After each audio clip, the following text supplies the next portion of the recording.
അപ്പൊ എൻ്റെ പാപത്തിന്റെ ശിക്ഷ പാപമില്ലാത്തവൻ ഏറ്റത് വഴി ആ നിയമത്തിന് അവിടെ നിവർത്തി വന്നു. എൻ്റെ ഭാരം പുള്ളി അങ്ങേറ്റു. ആ ഭാരത്തിന്റെ ശിക്ഷ അവൻ ഏറ്റെങ്കിൽ പിന്നെ ഞാൻ സ്വതന്ത്രനല്ലേ? ഇതാ മനുഷ്യനുള്ള ദൈവത്തിന്റെ നീതി. കാരണം ഞാൻ പാപിയായി തീർന്നത് ഞാൻ മുഖാന്തരമല്ലല്ലോ, ആദം മുഖാന്തരമല്ലേ? അപ്പൊ ഒരു മനുഷ്യൻ ചെയ്ത പാപത്താൽ സർവ്വഭൂമി നശിച്ചു പോയെങ്കിൽ ഒരേ ഒരു പുരുഷൻ ചെയ്ത അനുസരണത്താൽ ഈ സർവ്വഭൂമിയെ രക്ഷിക്കാൻ കഴിയും. അപ്പൊ നമ്മൾ അതുകൊണ്ടാണ് യേശുക്രിസ്തുവിന്റെ ക്രൂശീകരണം പ്രസംഗിക്കുന്നത്. ഞാനോ കഥാപാലിക്കുന്ന യേശുക്രിസ്തുവിന്റെ ക്രൂശിനെ പ്രസംഗിക്കുന്നതിന്റെ കാര്യം, ക്രൂശിക്കപ്പെട്ട ക്രിസ്തുവിനെ പ്രസംഗിക്കുമ്പോൾ ഇപ്പോൾ ഉള്ള സുവിശേഷം കള്ളു കുടിക്കലെന്ന് പറയുന്നത് അത് സുവിശേഷമല്ല. യേശുക്രിസ്തുവിനെ പ്രസംഗം, അവന്റെ ക്രൂശീകരണം പ്രസംഗിക്കണം. നിന്റെ പാപത്തിന്റെ ശിക്ഷ അവൻ ഏറ്റെന്ന് പ്രസംഗിക്കുമ്പോൾ ഒരുത്തൻ അത് കേട്ടിട്ട് നിലവിളിക്കണം, കർത്താവേ ഞാൻ നിന്നിൽ വിശ്വസിക്കുന്നു. ഇതാ രക്ഷ എന്ന് പറയുന്നത്. അപ്പം ഇനിയിപ്പോൾ ആദം ചെയ്ത പാപം കൊണ്ടാണ് ഞങ്ങളെല്ലാം തെറ്റിപ്പോയെന്ന് പറയാൻ നമുക്ക് പറ്റുമോ? അതിന് പരിഹാരം ദൈവം വരുത്തിയല്ലോ. ഇപ്പം മോളെ നീ എന്തെങ്കിലും കഴിച്ചോ, നമ്മുടെ വീട്ടിൽ നിന്ന് വീട്ടിൽ അമ്മ എനിക്കൊന്നും ഇന്ന് ഉണ്ടാക്കി തന്നില്ല, മോക്കിത് ഞാൻ കൊണ്ടുവന്നിട്ടുണ്ടെന്ന് പറഞ്ഞ് കൊടുത്തു കഴിഞ്ഞാൽ അതിന് പരിഹാരം വന്നില്ലേ? അവൾക്ക് ഭക്ഷണം കിട്ടിയാൽ പോരെ? എനിക്ക് വേണ്ട, എനിക്ക് അമ്മ തന്നെ ഉണ്ടാക്കി തന്നാൽ മതി എന്ന് പറഞ്ഞാൽ ഇവള് വിശന്നിരിക്കത്തല്ലേ ഉള്ളൂ. നമ്മളെല്ലാവരും അങ്ങനെ ചെയ്യുന്നത്.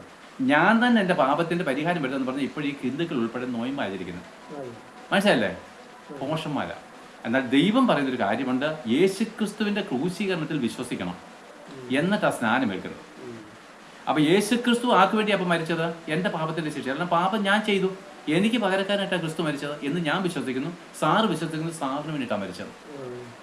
അപ്പൊ എന്റെയും സാറിന്റെ അപ്പൻ ആദമായതുകൊണ്ട് എന്റെയും സാറിന്റെയും വീണ്ടെടുപ്പുകാരൻ ക്രിസ്തുവാണ്.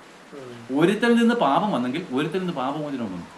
കണ്ട, ഒരുത്തനിൽ നിന്ന് നാശം ഇറങ്ങി വന്നെങ്കിൽ ഒരുത്തനിൽ നമുക്ക് രക്ഷയും വന്നു. രണ്ടുപേരില്ലല്ലോ, ഒത്തിരി പേരിൽ കൂടെ അല്ലല്ലോ പാപം വന്നേ, ഒരുത്തനിൽ കൂടെ അല്ലേ പാപം വന്നത്. അതുകൊണ്ട് രക്ഷ ഒരുത്തൽ കൂടി വന്നു. അപ്പൊ ഒരുത്തനിൽ നിന്ന് നമ്മൾ പാപവും പാപത്താൽ മരണവും വന്നെങ്കിൽ അവന്റെ അനുസരണ കഴിഞ്ഞാൽ ഇതാ ഒരുത്തന്റെ അനുസരണ നിമിത്തം അവരിൽ വിശ്വസിക്കുന്നവർക്ക് പാപമോചനവും ദൈവത്തിലേക്കുള്ള വീണ്ടെടുപ്പും സാധ്യം. ഒരുത്തൻ നമ്മളെ കുഴിയിലേക്ക് തള്ളിക്കളഞ്ഞെങ്കിൽ ഒരുത്തൻ നമ്മളെ കുഴിയിൽ നിന്നെടുത്ത് സ്വർഗത്തിലേക്ക് ഉയർത്തിക്കൊണ്ടുപോയി. അതുകൊണ്ട് യേശുക്രിസ്തു ഇല്ലാത്തവർക്ക് ദൈവം ഇല്ല, യേശുക്രിസ്തു അംഗീകരിക്കാത്തവർക്ക് ദൈവം ഇല്ല.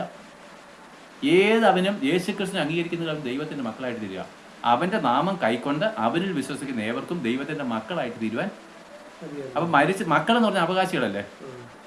ഇപ്പൊ ഞാൻ സാറിന്റെ കൂടെ അങ്ങ് നടക്കുക, സാറിന്റെ എല്ലാ കാര്യങ്ങളും ഏറ്റവും ഇഷ്ടം ഞാൻ ചെയ്യുക, എന്റെ പ്രാണനെ തന്നെ വെച്ചങ്ങ് രക്ഷിക്കുക. എടാ, സാർ ഒരിക്കൽ മരിച്ചപ്പോൾ ബില്ല് പരിശോധിച്ചപ്പോൾ സ്വത്ത് മുഴുവൻ മോന്റെ പേരിൽ, എനിക്കൊന്നുമില്ല. അവൻ എനിക്ക് ഒത്തിരി സഹായിച്ചു, ഒരു 2 ലക്ഷം രൂപ അവന് കൊടുത്തേക്കാൻ പറഞ്ഞു, ഒരു എവിടെയെങ്കിലും കുറിച്ച് വെക്കത്തേ ഉള്ളൂ അല്ലേ? പക്ഷെ അവകാശമാർക്കാം.